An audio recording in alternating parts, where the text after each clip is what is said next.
بسم الله الرحمن الرحيم waxaad ku soo dhawaataan cashirkeenii sidee loo abuuraa folder sidoo kalena loo tirtiraa waxaan folderka ka abuuri karnaa desktop sidoo kalena waxaan ka abuuri karnaa xaggaas iyo hard drive-ka oo computerkeena marka hore waxaan ka abuureynaa folderkeena xagga iyo desktop-ka waxaan leenahay right click new kadib waxaan dooraneynaa folderkani waxaan u bixinaynaa magac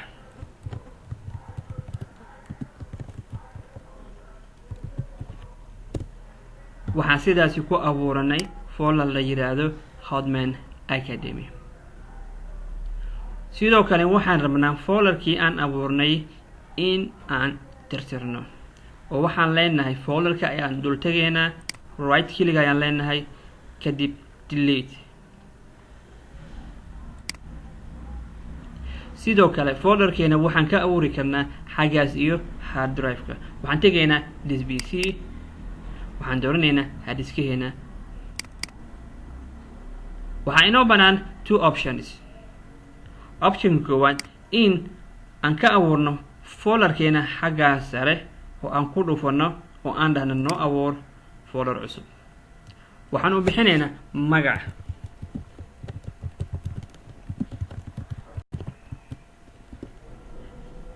waa option koowaad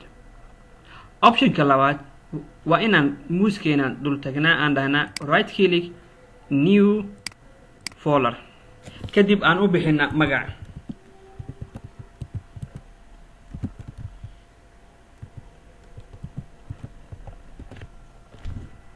sidaasi waxaa inoogu abuurmay folderkeenii kale